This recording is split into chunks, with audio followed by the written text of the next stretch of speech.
रुद्राणां शंकरश्चास्मि वित्तेषु यक्षरक्षासां वसुनां पावकश्चास्मि मेरुशिखरिणामहं। मैं समस्त रुद्रों में शिव हूँ। એટલે ભગવાન લોકો એમ સમજે કે શિવ જ કૃષ્ણ છે, અને બીજા લોકો એમ સમજે છે કે જીવ જીવ શિવ ही જીવ है, જીવ ही शिव है, જીવ જ બધા એટલે આપણે બધા જીવ ही શિવ है, એવું બધું ધારણા ધારે છે। અને અમુક લોકો આ શ્લોકના આધારે એમ કહે કે શિવજીમાં ને કૃષ્ણમાં કોઈ તફાવત નથી, એટલે હું શિવજીની પૂજા કરીશ। પણ ભગવાન આ વિભૂતિ યોગ છે ભગવાનનો। અર્જુન પૂછે 16મા શ્લોકમાં, આ 10મા અધ્યાયનો 23મો શ્લોક છે। 10મા અધ્યાયના 16મા શ્લોકમાં પૂછે કે ભગવાન તમારી વિભૂતિ વિશે હું જાણવા માગું છું કે જેથી કરીને એ વિભૂતિને જોઈને હું તમારું સ્મરણ કરી શકું। તો આ ભાગવત પુરાણ છે। આ ભાગવત પુરાણમાં ભગવાનના અલગ અલગ અવતારોની વાત છે। એમાં ભગવાનના અંશ અવતાર, કલા અવતાર, પુરુષ અવતાર, સત્યાવેશ અવતાર અને વિભૂતિ અવતારનું વર્ણન છે। તો ભગવાન કોઈ વિશિષ્ટ શક્તિ કોઈને આપે તો એ વિશિષ્ટ શક્તિ ભગવાનને લીધે છે, અને એ વિભૂતિ અવતાર કહેવાય ભગવાનનો। જેમ કે ભગવાન કે અહીંયા શું કહે છે કે મેરુહુ શિખરિણામહમ, એટલે મેરુ શિખરો જે છે, પર્વતો છે, એમાં મેરુ પર્વત હું છું। પછી ભગવાન કે યક્ષ તથા રાક્ષસો મેં સંપત્તિ કા દેવતા કુબેર મેં હું, એટલે આ જગતના જે કોષાધ્યક્ષ છે, ફાઇનાન્સ મિનિસ્ટર, તેની પાસે જે પણ શક્તિ છે તે ભગવાન કૃષ્ણને લીધે છે। આ શ્લોક એમ કહેવા માંગે શિવજી જે પણ કાર્ય કરે છે, અને શિવજી આપણે શું કાર્ય કરે છે તે આપણે આમાં આજે જોઈશું, પણ એ શિવજીની અંદર જે પણ શક્તિ છે તે ભગવાન કહે છે મારા લીધે છે। આ શ્લોકનો એવો મિનિંગ છે। તો આ શ્લોકના આધારે આપણે કૃષ્ણ ભગવાનની સ્થિતિ સમજીશું। भगवान शिव की स्थिति, आज विषय है शिव तत्व क्या है, शिव जी के जन्म का इतिहास क्या है, शिव जी का कार्य क्या है, शिव जी का निवास स्थान कहाँ है, शिव जी के भक्त कैसे होते हैं, शिव जी कृष्ण की माया से मोहित होते हैं, शिव जी का उपदेश क्या है, शिव जी किसकी आराधना करते हैं, शिवरात्रि का रहस्य क्या है, और वैष्णव शिव जी की पूजा कैसे करते हैं। आ 10 टॉपिक જોઈશું। એમાંથી અડધા આજે જોઈશું ને અડધા આવતા મંગળવારે જોઈશું। તો અલગ અલગ શાસ્ત્રમાં અલગ અલગ વિધાન છે। જેમ કે શિવપુરાણ, શિવપુરાણમાં શું છે બોલો, શું છે? शिव ही भगवान है। विष्णु पुराण में विष्णु ही भगवान है, और भागवत पुराण में कृष्ण ही भगवान है। तो आपणे शू समझवू जोईए, आमांथी आपणे शू ज्ञान थाय, शू समझी सकीए? आ बधुं के आ बधा एक ज छे, आ बधा ज भगवान छे, अथवा आ भगवान छे ने आ बधा एना अलग अलग रूपो छे એવું સમજી શકીએ?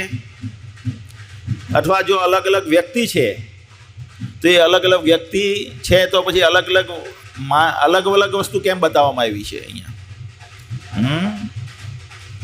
તો આપણે પહેલાં તર્કની દ્રષ્ટિથી જોઈશું, શાસ્ત્રના આધારે તર્ક કરશું, એક લોજિકને આધારે સમજીશું કે કેમ।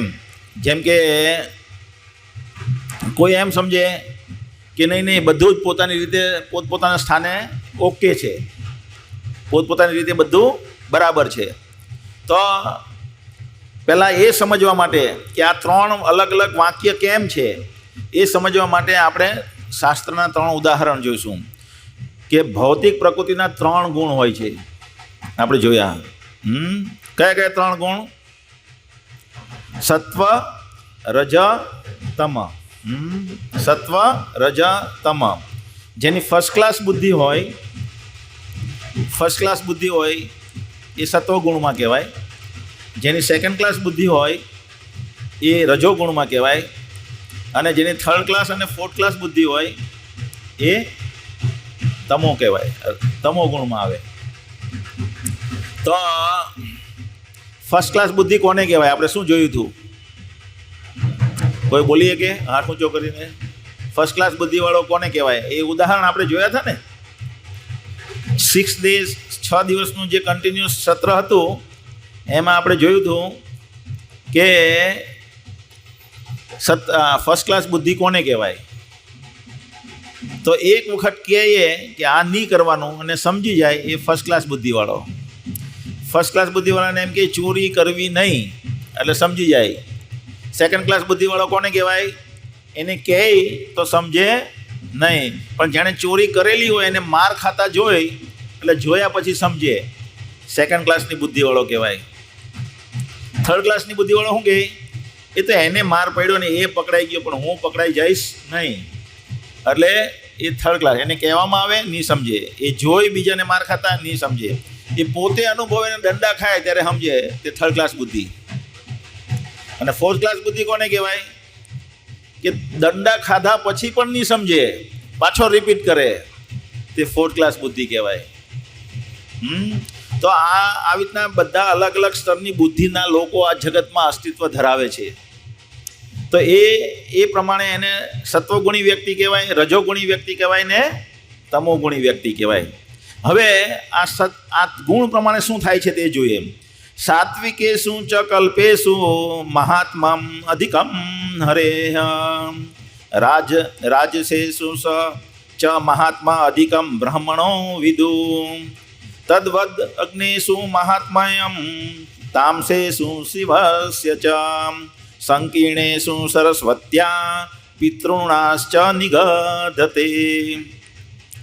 સાત્વિકેષુ જે સત્વગુણી છે, સત્વગુણી પુરાણો જે છે એ પુરાણોમાં હરિનું મહત્વ અધિક આપવામાં આવેલું છે. જે રાજસિક પુરાણ છે એમાં બ્રાહ્મણ અને એમાં રજોગુણનું પ્રમાણ વધુ આપવામાં આવેલું છે. રાજસિકમાં એટલે કે બ્રહ્માજીનું મહત્વ અધિક આપવામાં આવેલું છે. રાજસેષુ ચ મહાત્મમ અધિકમ બ્રહ્મણો વિદુ, જાણી લેવું કે બ્રહ્માજીનું પ્રાધાન્ય કેમાં આપેલું છે? રજોગુણી પુરાણ છે તેમાં. અને તામસેષુ શિવસ્ય ચ, તમોગુણી જે પુરાણ છે એમાં શિવનું મહત્વ વધારે આપવામાં આવેલું છે. અને બધા મિક્સ પુરાણો જે છે, મિશ્ર પુરાણો, એમાં સરસ્વતીને પ્રાધાન્ય વધુ આપવામાં આવેલું છે, અને સરસ્વતી અને પિતૃઓનું પૂજનનું પ્રાધાન્ય આપવામાં આવેલું છે.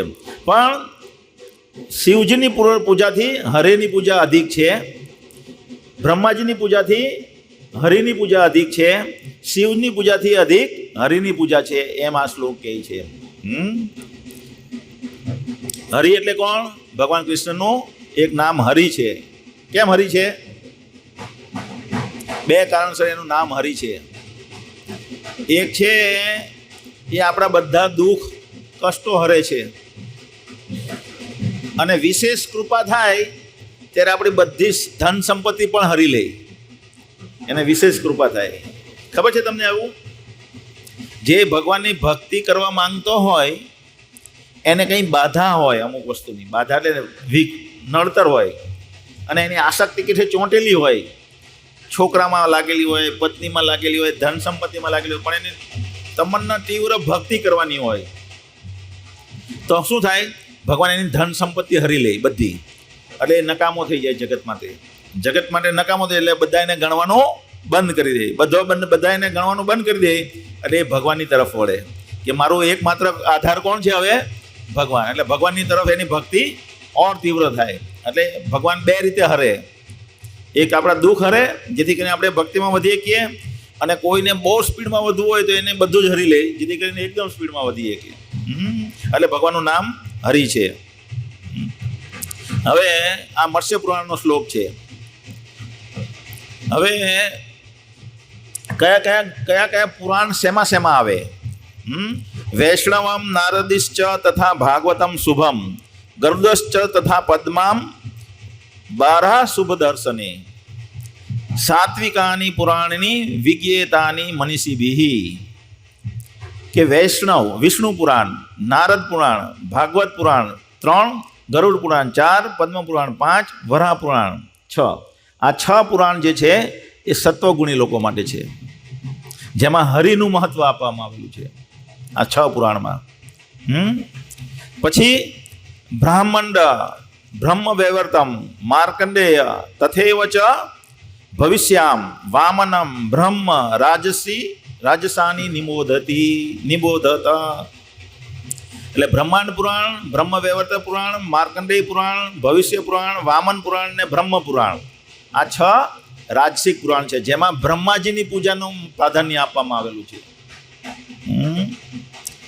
માત્સ્યમ,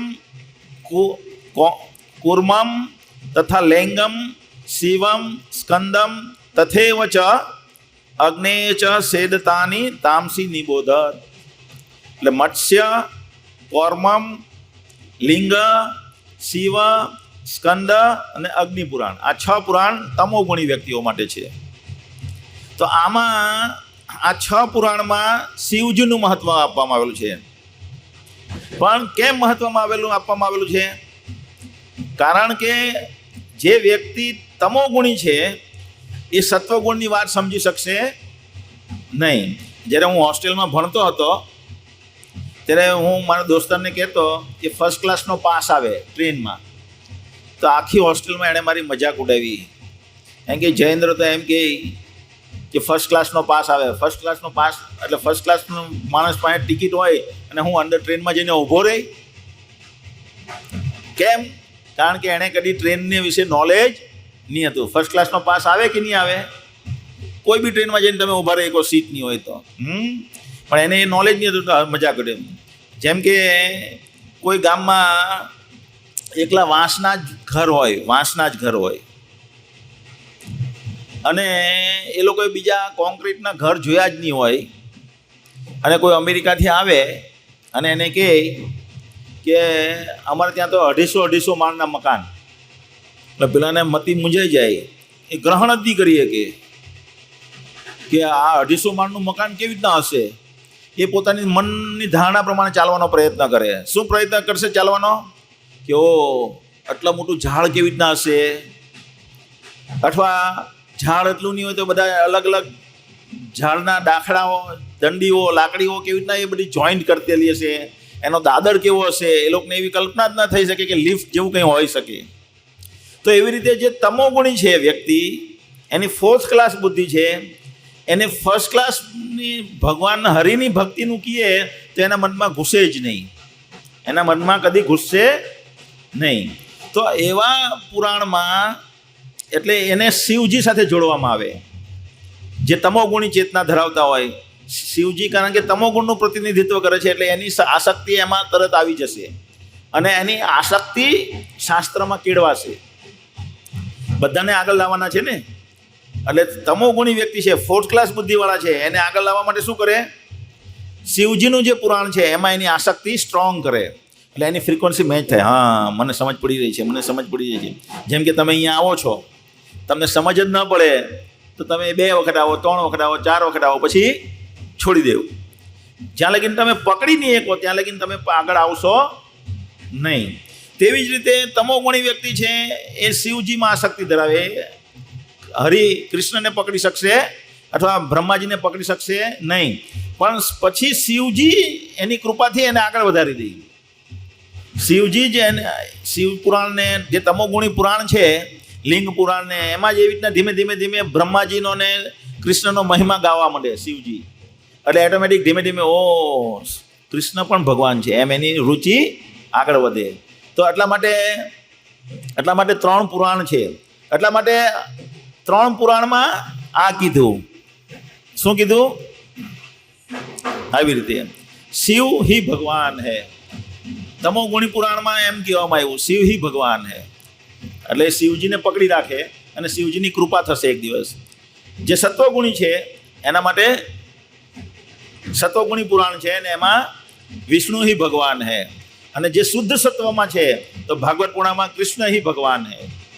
તો એવી રીતે પણ સમજી શકાય કે અલગ અલગ સ્થાનમાં, જેમ કે તલાટી છે એ ગામનો સર્વેસર્વા છે, એ ગામનો સર્વેસર્વા છે, પણ જિલ્લાની દ્રષ્ટિએ જોવા જઈએ તો સર્વેસર્વા કોણ છે?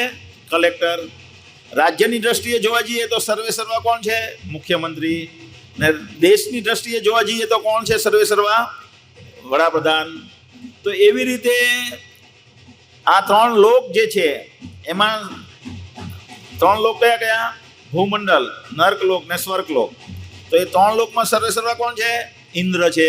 એટલે ઘણી વખત ઇન્દ્રને પણ ભગવાન કહેવામાં આવેલા છે. આખા બ્રહ્માંડમાં જોઈએ, આખા બ્રહ્માંડમાં તો આખા બ્રહ્માંડના નાયક કોણ છે? બ્રહ્માજી. તો એને તો એ બ્રહ્માંડની જ્યારે વાત થતી હોય ત્યારે બ્રહ્માજીને પણ એટલે ભગવાન કહેવામાં આવે. અને એ બ્રહ્માજીની ઉપર કોણ છે? શિવજી. આપણે આજે જોઈશું કેવી રીતના બ્રહ્માજીની ઉપર શિવજી છે. એટલે ઘણી વખત શિવજીને પણ ભગવાન કહેવામાં આવે. પણ અનંત કોટી બ્રહ્માંડના નાયક માલિક કોણ છે? કૃષ્ણ છે. એટલે પરમ ભગવાન, વાસ્તવમાં ભગવાન કોણ છે? કૃષ્ણ. એટલે ઘણી વખત આપણે જોઈએ કે આપણે બી બોલીએ બ્રહ્માજી, ભગવાન બ્રહ્માજી બોલ્યા, ભગવાન શિવજી બોલ્યા. તો એ ભગવાન કઈ દ્રષ્ટિએ? આ બ્રહ્માંડની દ્રષ્ટિએ. સમજમાં આવે છે ને?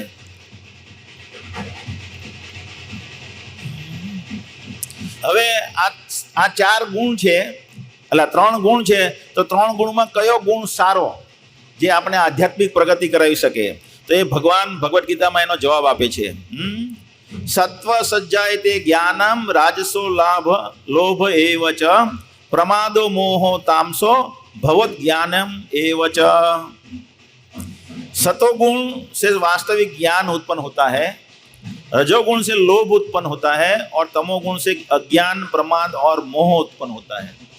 तमोगुण थी शू थाय? आमां शुं लख्युं तीजी लाइनमां? तमोगुण थी अज्ञान, प्रमाद ने मोह उत्पन्न थाय। तो एनाथी आध्यात्मिक प्रगति थशे नहीं। એટલે એ આધ્યાત્મિક પ્રગતિમાં આપણે ફાયદો આપશે નહીં. રજોગુણ છે લોભ ઉત્પન્ન હોતા. જો કોઈ બહુ લોભી હોય તો એની પણ આધ્યાત્મિક પ્રગતિ થઈ શકે નહીં. સત્વગુણ જે છે એ છે જ્ઞાન આપે છે આપણને, એનાથી જ્ઞાન ઉત્પન્ન થાય છે. એટલે એ સત્વગુણ જો હોય, કોઈ સત્વગુણમાં અવસ્થિત વ્યક્તિ હોય તો એ એની આધ્યાત્મિક પ્રગતિ થઈ શકે છે. એટલે ત્રણ ગુણમાં શ્રેષ્ઠ કોણ છે? સત્વગુણ. એટલે સત્વગુણી વ્યક્તિ કોને પૂજે છે? કૃષ્ણને. એટલે એ શ્રેષ્ઠ છે આ દ્રષ્ટિએ. હવે ત્રણ પુરાણ અનુસાર ગુણ ભેદ.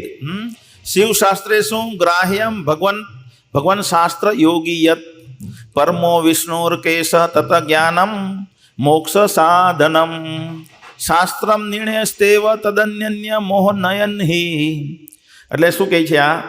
શિવ શાસ્ત્રે શું તદગ્રાહ્યમ ભગવંત શાસ્ત્ર યોગીવત. કે શિવ એટલે કે તમોગુણી પુરાણનો મત છે અથવા બીજા કોઈ પુરાણનો મત છે એ સત્વગુણી વ્યક્તિએ ત્યારે સ્વીકારવો જોઈએ. જેમ કે જે ભગવાનના ભક્તિ કરતા હોય એ પેલા બીજા પુરાણ ભૂલમાં વાંચી લે તો એનો મત એને ત્યારે સ્વીકારવો જોઈએ જ્યારે એમાં ભગવાનનો મહિમા વિષ્ણુ શાસ્ત્ર સાથે સહમત હોય, એટલે સત્વગુણ સાથે મેળ ખાતો હોય. તો ઘણી વખત અમે પુસ્તક વિતરણ કરવા જઈએ તો કે દેવી પુરાણમાં દેવી સર્વશ્રેષ્ઠ છે, એમ કે દેવી પુરાણમાં દેવી સર્વશ્રેષ્ઠ છે. તો એ વ્યક્તિએ એની ઉપરનું નથી સાંભળ્યું, પણ આપણે જ્યારે સાંભળીએ તો કયો મત લેવો જોઈએ? વિષ્ણુ જે સત્વગુણી પુરાણ સાથે મેળ ખાય છે એ વાત, તો એનો સ્વીકારવા જોઈએ. તો પછી અલગ અલગ શાસ્ત્રનો મત કેમ? તો અલગ અલગ શાસ્ત્રમાં અલગ અલગ મત કેમ છે? शिव शास्त्र के कथन तभी स्वीकार करना चाहिए जब वे विष्णु शास्त्रों से सहमत हो। भगवान विष्णु एकमात्र परम भगवान है और उनके बारे में ज्ञान ही मुक्ति का मार्ग है। परमो विष्णुर एवकस तत् ज्ञानम मोक्ष साधनम. जो विष्णु माटेનું જ્ઞાન છે એ આપણે મોક્ષ અપાવી શકે.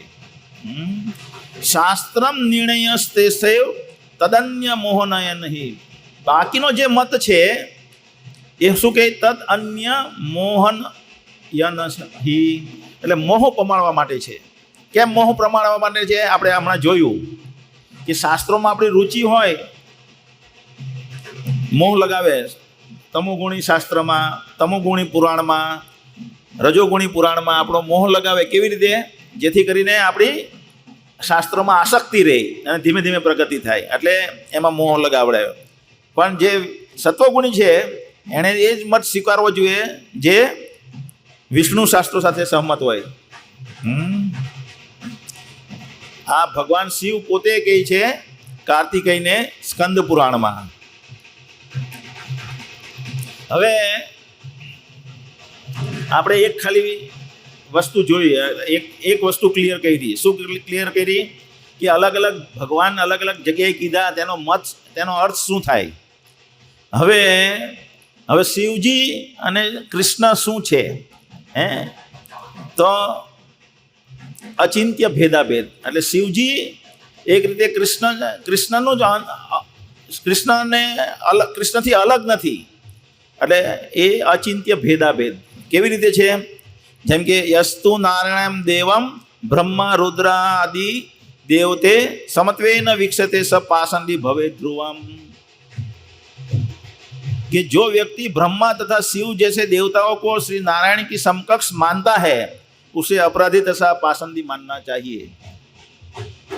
શું કહે છે?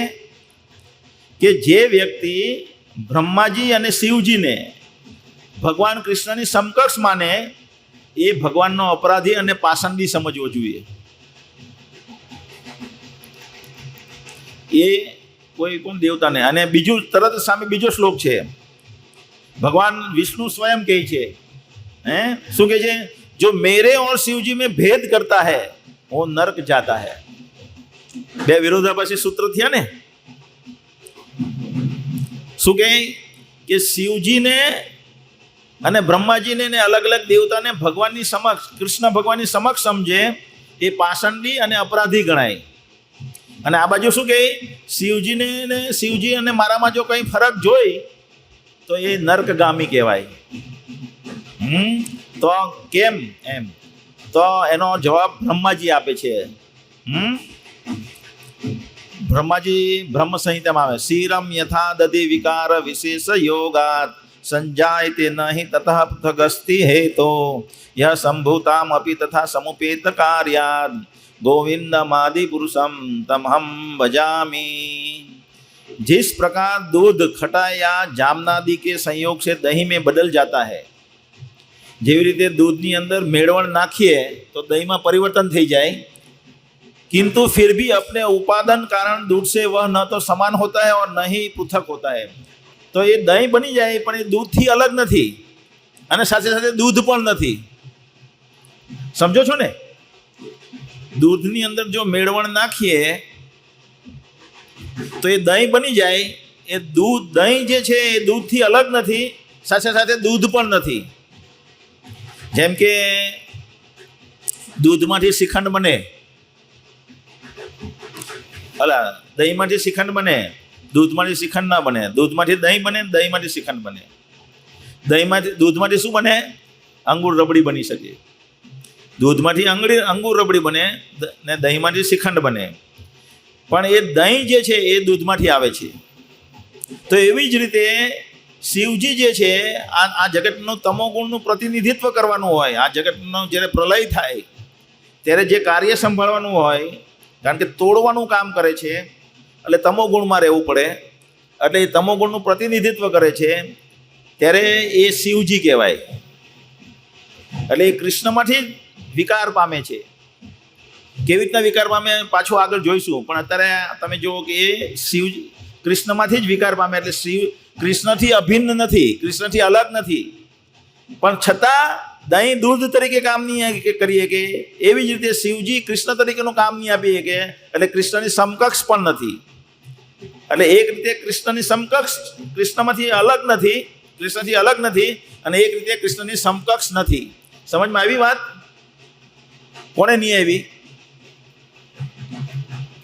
આજે આ જરાક આપણે આ કલયુગ છે ભાઈ, આવું આપણે મહત્વની વાત ચાલી રહી છે, બહુ ગંભીર વાત ચાલી રહી છે. પણ હવે આ લગ્ન છે, એ લોકોનો બી પ્રસંગ છે, આપણે એને કંઈ કહી નહીં શકીએ. અને કહેશું તો પણ સાંભળશે નહીં, કહેશું તો પણ સાંભળશે નહીં. એટલે એની કરતાં કહેવાય આપણે સહન કરી લેવું યોગ્ય છે. તો આ બ્રહ્મ સંહિતામાં બ્રહ્માજી આવી રીતના જવાબ આપે છે, અચિંત્ય ભેદાભેદ. હવે તત્વની દર્શીથી શિવજી કોણ છે તે આપણે જાણવાનો પ્રયત્ન કરીશું. તો 5 તત્વ છે આ જગતમાં. પદાર્થ એટલે એક રીતે જેમ પદાર્થ કહીએ ને એમ તત્વ છે 5. શું છે? કૃષ્ણ તત્વ, વિષ્ણુ તત્વ, શિવ તત્વ, જીવ તત્વ અને શક્તિ તત્વ. આ 5 તત્વ આ જગતમાં છે. આપણે બધા અલગ અલગ જીવ તત્વમાં આવીએ. તો આપણે તત્વની દ્રષ્ટિથી પેલું શિવજી કોણ છે એ ભેદાભેદની દ્રષ્ટિથી જોયું, તત્વની દ્રષ્ટિથી જોશું. તો જીવ તત્વ એટલે એની અંદર 50 ગુણ હોય, શિવ તત્વની અંદર 55 ગુણ હોય. જે 50 ગુણ આ જીવ તત્વમાં છે એ 50 તત્વ તો હોય જ, તદ ઉપરાંત 5 ગુણ હોય. વિષ્ણુ તત્વમાં 60 ગુણ હોય અને કૃષ્ણમાં 64 ગુણ હોય. હવે આ 50 ગુણ કયા કયા છે તે જોવા હોય તો એ ભક્તિ રસામૃત સિંધુ નામનું આપણું ભગવદ્ ગીતાની લેક્ચર બુક છે, એટલે આપણી ઇસ્કોનની, તેમાં 50 ગુણનું વર્ણન છે. Beautiful features of the entire body marked with all auspicious characteristics, extremely pleasing, effulgent, strong, ever youthful. આ 50 ગુણ જીવ જ્યારે બ્રહ્માજીની કોટીનો થાય ત્યારે એ 50 ગુણ પૂર્ણ પ્રમાણે એ વિકસિત પ્રદર્શન કરીએ. કે આ 50 ગુણ કયા 50 ગુણ જે પેલા ભક્તિ રસામૃત સિંધુમાં, એ અત્યારે આપણે ડિસ્કસ નથી કરવાના, કારણ કે આપણે અત્યારે ટોપિક શું છે, શિવ તત્વ શું છે. પણ એ 50 ગુણ કયા છે એ મેં તમને ત્યાં બતાવ્યા. ભક્તિ રસામૃત સિંધુમાં એનું વર્ણન છે. તો એ 50 ગુણ જ્યારે પૂર્ણ માત્રામાં વિકસિત થાય ત્યારે એ વ્યક્તિ બ્રહ્માજીના લેવલ પર હોય. અને શિવજી હોય શિવ તત્વમાં, તો એમાં બીજા 5 ગુણ ઉમેરાય. પેલા 50 ગુણ પૂર્ણ માત્રામાં તો હોય જ, સાથે સાથે 5 ગુણો ઓર ઉમેરાય, જે આપણે અહીંયા જોઈશું. જીવ તત્વ 50 ગુણ, શિવ તત્વ 55 ગુણ. પેલા 50 ગુણ પૂર્ણ માત્રામાં અને સાથે સાથે આ 5 ગુણ કયા કયા? અવ્યય, કદી નાશ ન થાય. એમની શક્તિ કદી નાશ નથી પામતી ભગવાન શિવજીની. સર્વજ્ઞ એટલે આ બ્રહ્માંડમાં જે કંઈ થઈ રહ્યું છે, જે કંઈ અલગ અલગ જગ્યાએ થઈ રહ્યું છે એ શિવજી પણ જાણે છે.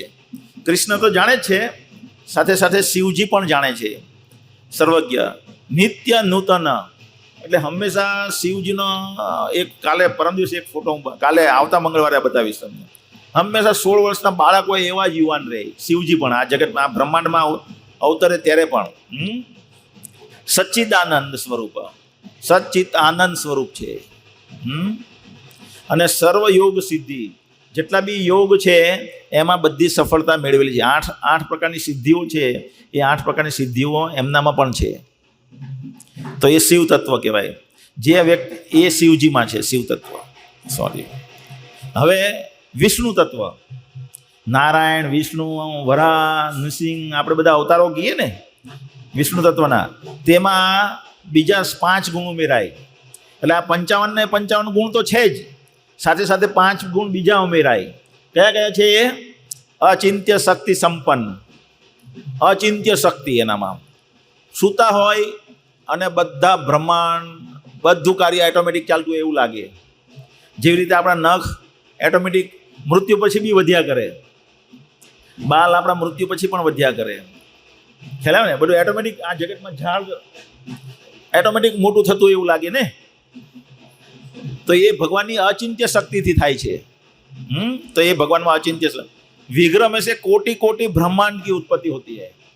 ब्रह्मांड कारण सागर में समुद्र में सया करे અને એના ચામડીની રૂવાટીમાંથી એક એક ગોળી નીકળે અને આખા આખા બ્રહ્માંડ બની જાય. આ બ્રહ્માંડ વિષ્ણુ તત્વમાંથી સભી અવતારો કે મૂળ સ્ત્રોત, બધા અવતારો જેટલા છે શિવજી પણ એમાંથી અવતરિત થાય છે. એટલે બધા અવતારોના મૂળ સ્ત્રોત વિષ્ણુ તત્વ. મારને વાલે કો મુક્તિ દેને વાલે. જો વિષ્ણુ ભગવાન આપણને મારી નાખે તો તો આ જગતમાંથી આપણી મુક્તિ થઈ જાય. આ જેમ કે મહાભારતનું યુદ્ધ થયું, એમાં જેટલા બી મર્યા એ બધાની મુક્તિ થઈ ગઈ. શિશુપાલને ભગવાને માર્યો તો એનું પણ ભગવાનના ધામમાં એટલે મુક્તિ થઈ ગઈ. એટલે ભગવાન જો મારે તો આપણે સાથે સાથે મુક્તિ પણ પ્રદાન કરે. और जीवन मुक्त आत्माओं को आकर्षित करने वाले हैं. એટલે જે લોકો આત્મતૃપ્ત છે, જેને આત્માનો સાક્ષાત્કાર થયો છે, એવા આત્મતૃપ્ત વ્યક્તિઓને પણ એ ભગવાનમાં એવા ગુણ છે નારાયણ વિષ્ણુમાં કે એ ભગવાન એને આકર્ષે. હવે છે કૃષ્ણ તત્વ. તો આ 60 ગુણ તો છે જ પૂર્ણ માત્રામાં, અને ઉપર તદ ઉપરાંત બીજા 4 ગુણ એ કૃષ્ણમાં પૂર્ણ માત્રામાં છે. એટલે 64 ગુણ થાય કૃષ્ણમાં, જેમાં 4 ગુણ કયા છે? લીલા માધુરી. ભગવાન લીલાઓ કરે, અલગ અલગ લીલાઓ કરે, નટખટ લીલાઓ કરે, માખણ ચોરી કરે, રણછોડ લીલા કરે. તો આવી બધી અલગ અલગ લીલાઓ કરે એ આ બીજા અવતારો નહીં કરે. શિવજી અથવા વિષ્ણુ એવી લીલાઓ ન કરીએ જે ભગવાન લીલાઓ કરે. એના પિતાના ચપ્પલ માથે ધારણ કરે, સુદામાના પાદ પર સ્ખલન કરે. સુદામા એક ગરીબ બ્રાહ્મણ છે, છતાં એના ચરણરજ પીવે, ચરણરજને સાફ કરે ને એનું ચરણરજનું પાણી પોતાના માથા પર ધારણ કરે. આવી લીલા કરે. સમજો છો ને? તો એ લીલા માધુરી છે, ભગવાનની લીલા માધુરી. પ્રેમ માધુરી. ભગવાન એના ભક્તોને પ્રેમ કરે, ગોપીઓને પ્રેમ કરે, ગોપ બાળકોને પ્રેમ કરે, યુધિષ્ઠિર મહારાજને પ્રેમ કરે, એને સાથેનો પ્રેમનો વ્યવહાર કરે છે. તો એ પ્રેમ માધુરી. વંશી માધુરી એટલે ભગવાન કૃષ્ણની વંશીથી આ આખા જગતનું જે પણ મ્યુઝિક છે એ એનો શક્તિનો વિસ્તાર છે, એની વંશુ માધુરીનો. અને ભગવાન જેવી વંશુરી વધારે એટલે બધા મંત્રમુગ્ધ થઈ જાય, બધું ભૂલી જાય ને બધા ભગવાન તરફ આકર્ષણ થાય ને ભગવાનને મળવા માટે દોડી જાય. રૂપ માધુરી. ભગવાન એટલા સુંદર છે કે એની સુંદરતાની સામે શિવજી પણ મોહિત થઈ જાય છે. ભગવાન કૃષ્ણ એટલા મધુર છે કે બધા એને એક વખત રૂપને જોઈ લે. એટલે આપણે પણ જો ભગવાન કૃષ્ણને એક વખત જોઈ લઈએ તો આપણને આ જગત પ્રત્યે પણ નફરત થઈ જાય, આપણે પણ ભગવાન તરફ, કૃષ્ણ તરફ આકર્ષિત થઈ જશું. તો એ રૂપ માધુરી. તો આ તત્વની દ્રષ્ટિએ શિવજી શું છે તે આપણને ખબર પડી, વિષ્ણુ શું છે તે ખબર પડે છે, અને કૃષ્ણ શું છે તે ખબર પડે. ને આપણે શું છીએ? આપણે જીવ તત્વ છીએ. આપણે આમાં બતાવેલા છે એ 50 ગુણ આપણામાં અંશ માત્રામાં છે, થોડા. જે 50 ગુણ પૂર્ણ માત્રામાં થઈ જાય વિકસિત, જ્યારે આપણે બ્રહ્માજીની પોસ્ટ, આપણે બ્રહ્મલોકમાં સ્થાન પામીએ ત્યારે. હવે શિવજી માયાની સાથે રહે. શ્રી શુક ઉવાચ શિવ શક્તિયુક્ત સસવ ત્રિલંગો ગુણસંવૃત વૈકારિકસ્તેજશ્ચ तामश्चेष्टहम त्रिधाम. सुखदेव गोस्वामी ने कहा, शिव जी उनकी अपनी शक्ति भौतिक प्रकृति के साथ सदा युक्त रहते हैं. ભૌતિક પ્રકૃતિની સાથે શિવજી હંમેશા હોય છે. આ જગતને 3 ગુણોવાળી જે છે ને, સત્વગુણમય, રજોગુણમય અને તમોગુણમય, એ ત્રણેય શક્તિઓ સાથે ભગવાન હંમેશા એની સાથે રહે. જ્યારે કૃષ્ણ ભગવાન એનાથી પર રહે, એ આગળ જોઈશું. શિવજી કૃષ્ણની માયાથી આસક્ત થાય છે, આકર્ષિત થઈ જાય છે, મોહિત થઈ જાય છે. એક વખત સમુદ્ર મંથન થયું. એની સમુદ્ર મંથનની ડિટેલ સ્ટોરી આપણે એડવાન્સ કોર્સમાં જોઈશું, જેમાં શિવજી એટલે સમુદ્ર મંથન થાય પછી જ્યારે સમુદ્રમાંથી ઝેર નીકળે ત્યારે શિવજી એને પી જાય છે, બધા બીજાને બચાવવા માટે.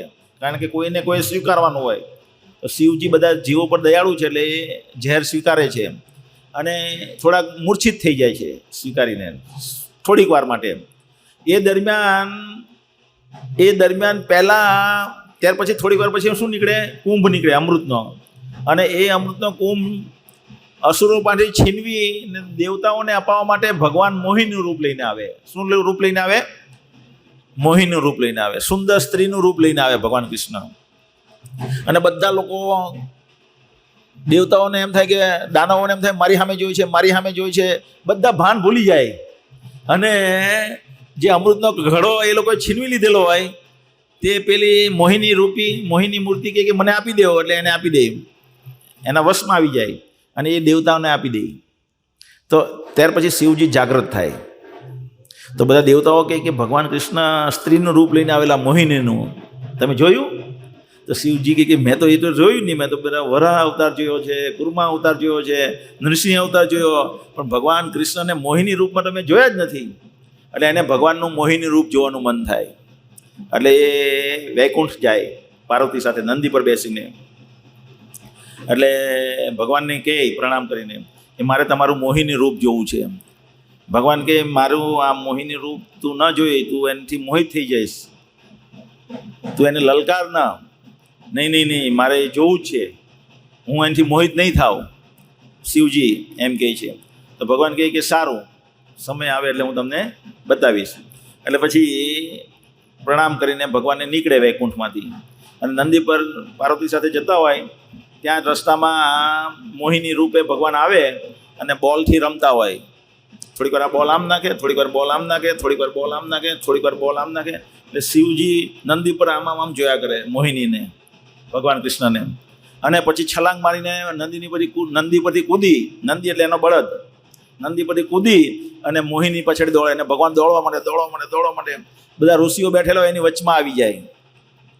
તો શિવજી પણ ત્યાં આવી જાય અને બધા ઋષિઓને બી જ્ઞાન કરાવે કે જો મારા રૂપથી શિવજી સુદ્ધા મોહિત થઈ જાય છે, મારી અંતરંગા માયા દ્વારા શિવજી પણ મોહિત થઈ જાય છે, એમ બતાવવા માંગતા હોય. પછી શિવજી એટલી વારમાં પહોંચી જાય ને આ ચિત્રમાં જેમ બતાવ્યું છે ને એમના વાળ પકડી લે. જેવા એના વાળ પકડે એવા એનું વીર્યસ્ખલન થઈ જાય શિવજીનું. અને તરત જ ભગવાન મોહિની રૂપમાંથી વિષ્ણુ રૂપ, ચતુર્ભુજ સ્વરૂપે વિષ્ણુ રૂપે પ્રગટ થઈ જાય અને શિવજી શરમાઈ જાય. પણ શિવજી પ્રાર્થના કરે કે મને આનંદ છે કે હું તમારી સામે પરાસ્ત થયો. અને પછી ભગવાનની પ્રાર્થના કરી અને ત્યાંથી निकले छे। शिवजी कृष्ण की कृपा की माया से मोहित होते हैं। आ श्लोक छे एनो। जेमा भगवान शिव ने कहा देवी, हे देवी, आगे पद्म पुराण में कही आ श्लोक पाछो, आपने अभी पूर्ण पुरुषोत्तम परमेश्वर की माया शक्ति का दर्शन किया है। भगवान जीव मात्रा के अजन्मा स्वामी है। मैं भी भगवान के मुख्य अंश कला का विस्तार हूँ, फिर भी मैं उनकी माया शक्ति से मोहित हो गया। भगवान की माया शक्ति थी शिवजी पर मोहित थी गया। तो पछी जे लोको आ भौतिक जगत में ज रहीए छे आपणे माया में, तेनुं तो कहेवुं शुं? तो उनका कहना है क्या, जो माया के पूर्ण अधीन है। आपणे अत्यारे माया ने पूर्ण अधीन छीए। भगवान विष्णु के 3 गुणों से परे है, परंतु भगवान जे कृष्ण विष्णु छे एटले कृष्ण छे, आपणे शुं जोयुं? शिवजी जोईए छीए। शिवजी 3 गुणों में रहे छे अने भगवाननी माया द्वारा मोहित थाय छे। अने भगवान विष्णु शुं छे? आ 3 गुणों थी पर छे। आ श्लोक छे, हरेर्हि निर्गुणः साक्षात् पुरुषे प्रकृतेः परः स सर्व दृग उपद्रष्टा तम भजनी गुणो भवेत्। परंतु भगवान हरि को प्राकृत गुणों के साथ कुछ भी लेना देना नहीं है। वो सर्वद्रष्टा सनातन साक्षी पूर्ण पुरुषोत्तम है और भौतिक प्रकृति से पर है। उनकी भक्ति करने वाले उनके भक्त भी प्रकृत गुणों से पर हो जाते हैं। એટલે ભગવાન કૃષ્ણ જે છે આ 3 ગુણોથી પર છે અને એની ભક્તિ કરવાવાળા આ 3 ગુણોથી બહાર નીકળી જાય। एक्चुअली आ 3 गुण है ने ये अपने दुख आपे। भौतिक प्रकृतिना 3 गुणों थी आपणे आ जगत में जे दुख अनुभवीए एडवांस लेवल थतुं जाए एम तो आपणे समझशुं आगळ कि केवी रीतना 3 गुण दुख आपे। एटले जे भगवान कृष्ण 3 गुणों थी पर छे अने भगवान कृष्णना भक्तो पण आ 3 गुणथी पर थई जाय छे। हरिर्हि निर्गुणे, निर्गुण एटले भौतिक गुण थी। एवुं नहीं कि एनो आकार नथी, कारण के साक्षात पुरुष एम पछाड़ी लखेलुं ज छे। हरिर्हि निर्गुण साक्षात पुरुष, એટલે પુરુષ એટલે રૂપ તો છે, નિર્ગુણ એટલે કયા? 3 ગુણ નહીં આ ભૌતિક પ્રકૃતિના। હવે વૈષ્ણવ જે છે ભગવાનના ભક્તો એ શિવજીની કેવી રીતના પૂજા કરે? તો ભાગવતનો શ્લોક છે, વૈષ્ણવ નામ યથા શંભુ। જે ભગવાન શિવ જે છે એ સર્વશ્રેષ્ઠ વૈષ્ણવ છે. વૈષ્ણવ કોને કહેવાય? જે વિષ્ણુની પૂજા કરતા હોય, જે વિષ્ણુના ભક્ત હોય, કૃષ્ણના ભક્ત હોય એને વૈષ્ણવ કહેવાય. તો એવા ભક્તોમાં સર્વશ્રેષ્ઠ કોણ છે? શિવજી. વૈષ્ણવ નામ યથા શંભુ. જે રીતના સવારે અમે પ્રભુપાદની પૂજા કરીએ, સવારે 5 વાગે મંગળા આરતી થાય ત્યારે ભગવાનની પૂજા થાય અને સવારે 7:30 વાગે ગુરુ પૂજા થાય. તો જેવી રીતના ગુરુની પૂજા થાય એવી જ રીતે આ વૈષ્ણવ કહેવાય જે ભગવાનના પ્રચાર છે. તો એવી રીતના સર્વશ્રેષ્ઠ વૈષ્ણવ કોણ છે? શિવજી. તો એની પણ એવી રીતના ભગવાનના જે ભક્તો છે વૈષ્ણવ છે એને એવી રીતે પૂજે. બીજું શિવજી કોણ છે? 12 મહાજનોમાંના એક મહાજન છે. ભાગવતમાં આ શ્લોક છે, 12 મહાજનોમાં એક મહાજન છે. સ્વયંભૂ નારદ શંભુ. શંભુ એટલે શિવજી. કુમાર કપિલો મનો પ્રહલાદો જનકો ભીષ્મો બલિ વયાસકીર વયમ. આ 12 મહાજન છે. આ જગત, આ બ્રહ્માંડની 12 મેઇન ઓથોરિટી છે. આ બધા વસ્તુ કાયદો બરાબર ચાલે છે કે નહીં ભગવાનનો એ જોયા કરતા હોય. એમાં કોણ છે? શંભુ પણ એક મહાજન છે. બીજું શિવજી આચાર્ય છે રુદ્ર સંપ્રદાયના. આપણે જોયું ને, અતઃ કલો ભવિષ્યતામ ચાત્વર સંપ્રદાયના શ્રી બ્રહ્મ રુદ્ર સનક વૈષ્ણવ સિદ્ધિ પાવન.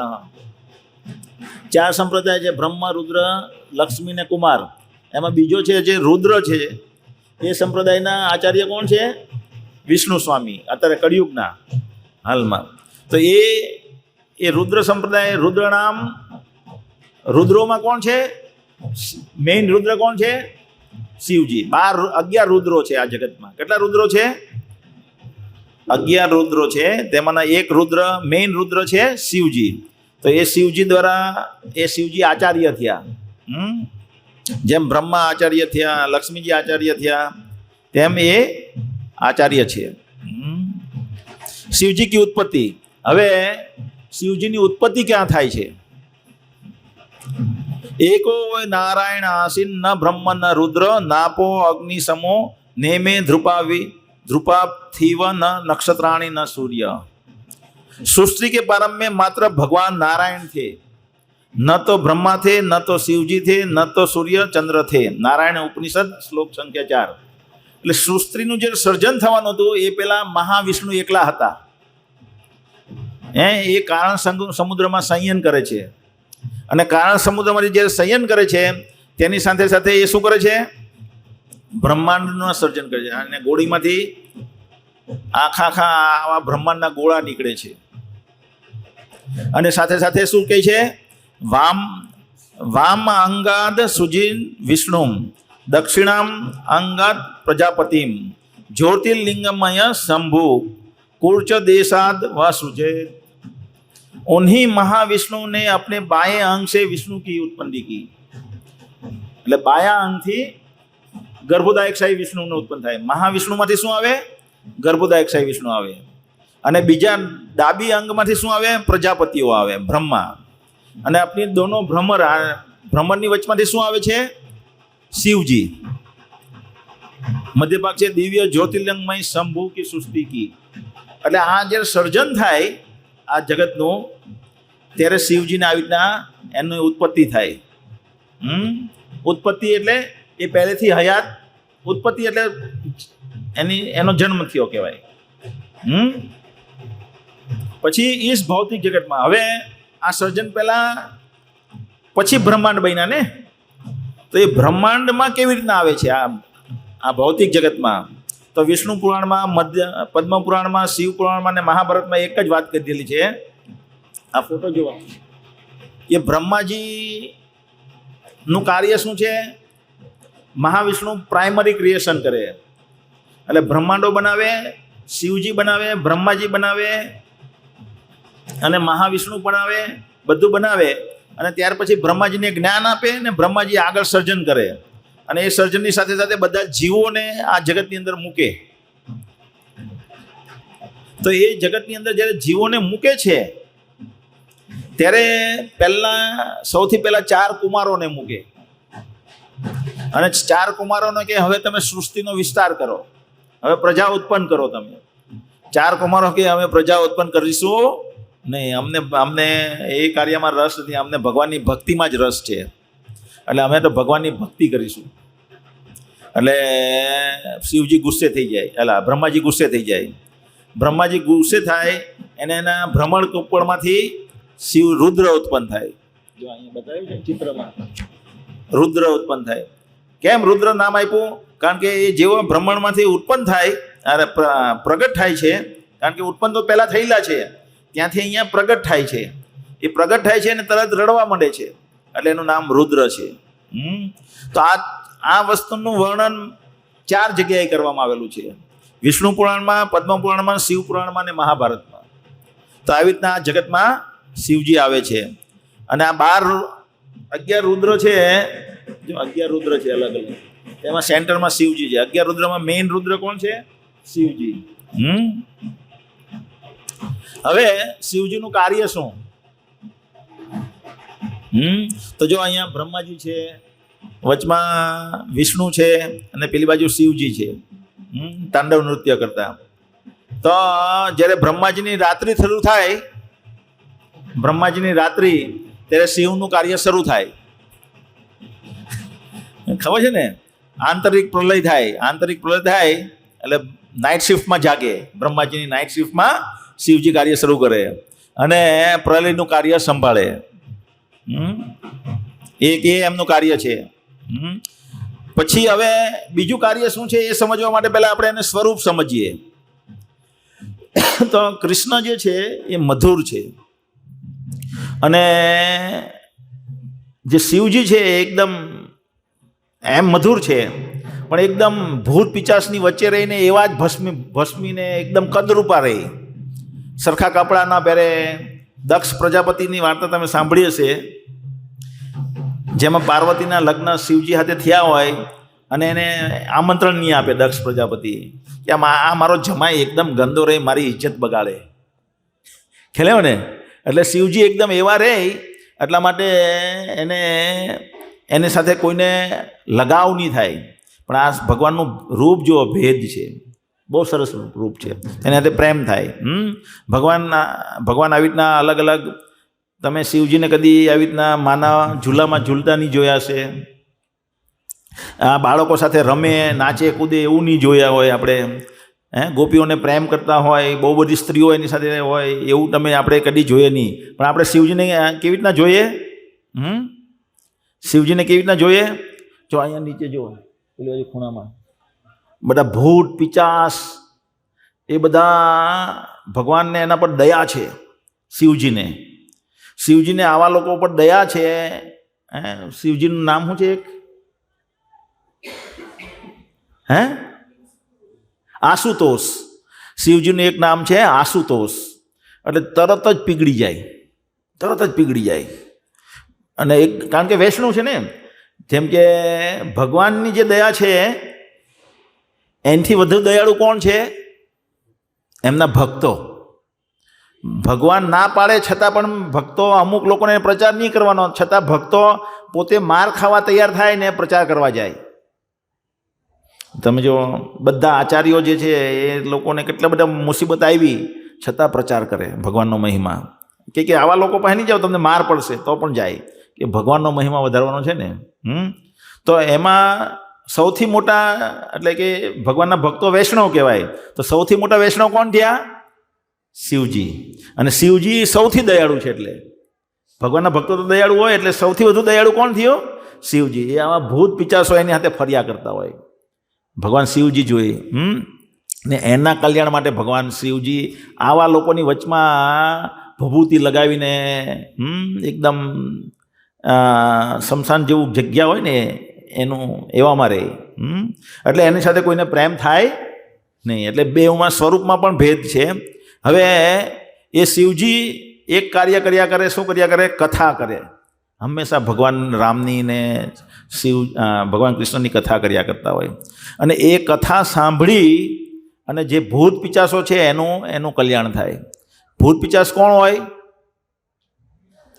જે લોકો આ જગતમાં કમૃત્યુ પામે, જેનું નોર્મલ મૃત્યુ નથી થતું, જે આપઘાત કરે, જે પાણીમાં ડૂબીને મરી જાય, જેને આત્મહત્યાઓ કરી લે, એ બધા લોકો ભૂત પિચાસ બની જાય.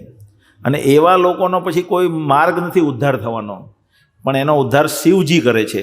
હંમેશા ભગવાનની કથા કરી અને એનું શુદ્ધિકરણ કરે.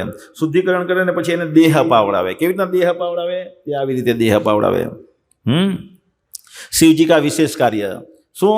આવા બધા ભૂત પિચાસ છે ને અહીંયા, જેને પંચધાતુનું શરીર નથી, બાકીના 16 તત્વ એનામાં હોય છે, 19 તત્વ, મેઇન 5 તત્વ નથી હોતા, સ્થૂળ તત્વ. શરીર 24 તત્વનું બનેલું છે, આપણે જોઈશું ડિટેલમાં. એ 24 તત્વમાંથી 5 તત્વને નીકળી જાય એટલે સ્થૂળ શરીર નહીં હોય, આપણું સૂક્ષ્મ દેહ હોય. એ સૂક્ષ્મ દેહને ભૂત કહેવામાં આવે. એને સ્થૂળ તત્વ અપાવવાનું કામ કોણ કરે? શિવજી. જેમાં આ તમે દ્રશ્ય જુઓ, જેમાં કશ્યપ મુનિ છે અને એની માતા દિતિ છે. શું છે? હા, એમની ધર્મપત્ની. એમની ધર્મપત્ની 2 પત્ની, એમને તો 13 પત્નીઓ હતી. એમાં 2 મેઇન કોણ? દિતિ, અદિતિ. અદિતિના પુત્રો આદિત્ય, બધા દેવતાઓ બન્યા, અને દાનવો જે છે એ દિતિના પુત્ર છે. તો એ દિતિ સંધ્યાકાળ હોય ને ત્યારે એને એના પતિની સાથે આલિંગન કરવાનું મન થાય, સંગ કરવાનું મન થાય. તો એના પતિ કશ્યપ મુનિને કહે કે મારે તમારો સંગ કરવો છે. તો કે આ સમય યોગ્ય નથી સંગ કરવા માટે. આ સમયે જો આપણે સંગ કરીશું તો તારા ગર્ભમાં બધા ભૂત પિચાસો આવશે. કારણ કે શિવજી આ જગતમાં બધા ભૂત પિચાસોને લઈને ફર્યા કરે અને દેહ અપાવવાનું કામ કરે. એને શું કરે? દેહ અપાવવાનું. અને જે સમયે આલિંગન કરતા હોય, સંગ કરતા હોય, એને ગર્ભમાં આરોપિત કરી દે ભૂત પિચાસો. એટલે આના શરીરમાં હિરણ્યકશિપુ ને હિરણ્યાક્ષ 2 ભૂતને મૂકી દે. ભૂત એટલે શું? કનડ, હંમેશા હેરાનગતિ કર્યા કરે. શિવજીને પ્રત્યે તો પેલું ફેણીઓ અહીંયા બાંધેલો હોય, એ બી આમ તેમ કર્યા કરે. બધા ભૂત પિચાસો ગમે તેમ કૂદ્યા કરે. આવતી વખતની એક કથા લીલા જોઈશું, જેમાં શિવજીના બધા પાર્ષદો કેટલા ધમાલિયા છે. પેલો વાંદરો જોયો? વાંદરો તમે કોઈ દિવસ? વાંદરો ને ત્યાં તમે વૃંદાવનમાં જાઓ તો ઓરિજિનલ વાંદરા દેખાય.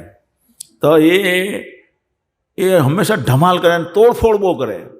એ કદી સારું કામ નહીં કરે વાંદરા. તો એ થાંભલા પર બે હલાવે જોરમાં, અને 2-3 વાયર ચોંટી જાય ને ટીખારા જરે એટલે પાછા કૂદીને પેલી બાજુ જતો રહે. તો આવી રીતે બધા આના જે પાર્ષદો છે, પાર્ષદો એટલે કે એના ફ્રેન્ડ્સ એક રીતે કહીએ તો શિવજીના, એ બહુ ધમાલિયા છે. આગલા મંગળવારે જોઈશું. તો એવી રીતે બધા ભૂત પિચાસોને ગર્ભમાં મૂકી દે. આજકાલ આપણે જોઈએ બહુ બધા અવાંછિત પ્રજાઓ છે, બધી ભૂત જેવી આ જગતમાં. બધા છોકરાઓ બહુ ધમાલિયા જોયા કે નહીં આવતા? વાંદરા જેવા ધમાલિયા. કેમ? કારણ કે સમયે સંગ થઈ રહ્યો છે. શિવજી કા રહેને કા સ્થાન. શિવજી ક્યાં રહે? કૈલાસમાં. કયું કૈલાસ? હિમાલયમાં આવ્યું. શિવજી 3 જગ્યાએ રહે. શિવજી કઈ જગ્યાએ રહે? 3 જગ્યાએ. 3 કૈલાસ છે. એક કૈલાસ હિમાલયમાં છે. એ આ હિમાલયની એ સ્ટ્રક્ચર ઓફ યુનિવર્સ, આપણે જે આ બ્રહ્માંડને જોઈશું, આ બ્રહ્માંડની રચના, તો એ હિમાલય ક્યાં આવ્યો છે એ આપણે 3Dમાં હું તમને બતાવીશ. તો એ હિમાલયમાં આવડું એવું શું કહે? શિવજી ક્યાં રહે? કૈલાસમાં. તો એ હિમાલયમાં કૈલાસ આવ્યું. બીજું છે સ્વર્ગલોકમાં, જ્યાં કુબેરજીનું સ્થાન છે, ત્યાં પણ એક કૈલાસ આવ્યું. અને ત્રીજું છે આ બ્રહ્માંડના ગોળાની બહાર કૈલાસ આવ્યું, જ્યાં કાયમ માટે શિવજી વાસ કરે છે. અને એ બ્રહ્માજી અહીંયા એમની સ્તુતિમાં પણ ગાય છે, ગોલોક નામની નિજ ધામની તલે ચ તસ્ય. ગોલોક ધામની જે નિજ ધામ છે ભગવાન કૃષ્ણનું, એ ગોલોક ધામ કહેવાય. એની તસ્ય, એની નીચે દેવી મહેશ હરિધામ સુતેસુ. એટલે મહેશ ધામ છે જેને કૈલાસ કહેવામાં આવે, અને ત્યાર પછી દેવી ધામ છે, ત્યાં ભૌતિક જગત કહેવાય. તે પ્રભાવની ચય વિહિતાશ્ચ એન ગોવિંદમાદિ પુરુષમ તમહમ ભજામી. जिन्होंने गोलोक नाम नामक अपने सर्वोपरि धाम में रहते हुए उसके नीचे स्थित क्रमशः वैकुंठ लोक, हरिधाम, महेशलोक तथा देवीलोक नामक 3 विभिन्न धामों की विभिन्न स्वामियों को तथा योग्य अधिकार प्रदान किया है। उन आदि पुरुष भगवान को मैं प्रणाम करता हूँ, भजन करता हूँ। ब्रह्मा जी स्तुति करे छे। तो आ ब्रह्म संहिताનો શ્લોક છે। તો આ જે છે વ્હાઇટ કલરની બોર્ડર, એની નીચે બ્લુ બ્લેકિશ બોર્ડર છે, એ બોર્ડરની અંદર સેન્ટરમાં એક ગોળો છે, જો છે ને ગોળો, એને સદાશિવ લોક કહેવામાં આવે। શું કહેવામાં આવે? સદાશિવ લોક। એ સદાશિવ લોક એ વિષ્ણુ તત્વ છે। શું છે? આપણે જોઈએ ને 5 તત્વ, સદાશિવ લોક જેમાં વિષ્ણુ તત્વ કીધું, તો સદાશિવ વિષ્ણુ તત્વ છે। પછી આ નીચે ભૌતિક જગતનું સર્જન થાય એમાં મહાકાલ ધામ, જેને કૈલાસ ધામ કહેવામાં આવે, એ સદાશિવ વિસ્તારિત પામે, વિકાર પામે, દૂધમાંથી દહીં બને અને એને શિવજી કહેવામાં આવે। સિંગલ લિંગ રૂપ શિવજી। એ શું કરે? બધા જીવોને રમાદેવીના ગર્ભમાં આરોપિત કરે, એટલે લિંગ રૂપે એની પૂજા થાય। તો આ અહીંયા શિવજી રહે છે। હવે આવતા શુક્રવારે આપણે જોઈશું, આવતા મંગળવારે, કે શિવજીના ભક્તોની મનોવૃત્તિ શું હોય। શિવજીના ભક્તો હોય પણ ભગવાનના કૃષ્ણના ભક્તો નહીં હોય। શિવજીને તો જેવી રીતે આપણે પ્રેમ કરીએ, આપણે પ્રેમી કોના છીએ? ભગવાન કૃષ્ણના। પણ આપણે પત્ની પ્રેમી હોય એના પતિની, ને પતિ પ્રેમી હોય એની પત્નીનો, પછી એના સગા સંબંધી હોય એને માટે એને આદર ભાવ હોય। શું હોય? આદર ભાવ। એ એના પ્રેમી ન કહેવાય પણ આદર ભાવ।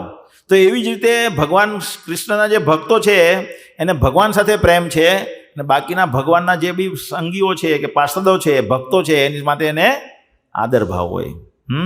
પણ શિવજીના જે પ્યોરલી શિવજીના ભક્ત છે, જે કૃષ્ણ શું છે જાણતા નથી, તો એ શિવજીને ભજે એની પાછળનો મનોભાવ શું છે તે આવતા મંગળવારે આપણે જોઈશું। પછી બહુ બધું જોઈશું। શિવજી કોનું ધ્યાન ધરે, શિવજી કોના જપ કરે, શિવજીનો ઉપદેશ શું છે, શિવજી ઝેર કેમ પીધેલું હતું, પછી શિવજી કોનું પૂજન કરે। તો એવી રીતના અલગ અલગ વસ્તુ આપણે આવતી વખતે બહુ બધું ડિટેલમાં જોઈશું। તો શિવજી ત્યારે પછી શિવજીનો ટોપિક જે છે, આપણે કૃષ્ણ વિશે તો 6 દિવસના ત્રીજા દિવસમાં જોયેલું હતું, પણ હવે અત્યારે આજે શિવજીનો પહેલો ભાગ જોયો। આવતો ભાગ હવે આવતા મંગળવારે જોઈશું। હરે કૃષ્ણ। કોઈને કંઈ પ્રશ્ન હોય વધુ જાણવાની તો પ્રસાદ છે બધા માટે। પ્રસાદ પછી મારી સાથે ચર્ચા કરીએ કે હવે તો ફ્રી છે, કોઈ પોલીસ પકડતા નથી। હરે કૃષ્ણ કૃષ્ણ કૃષ્ણ હરે હરે, હરે રામ રામ રામ હરે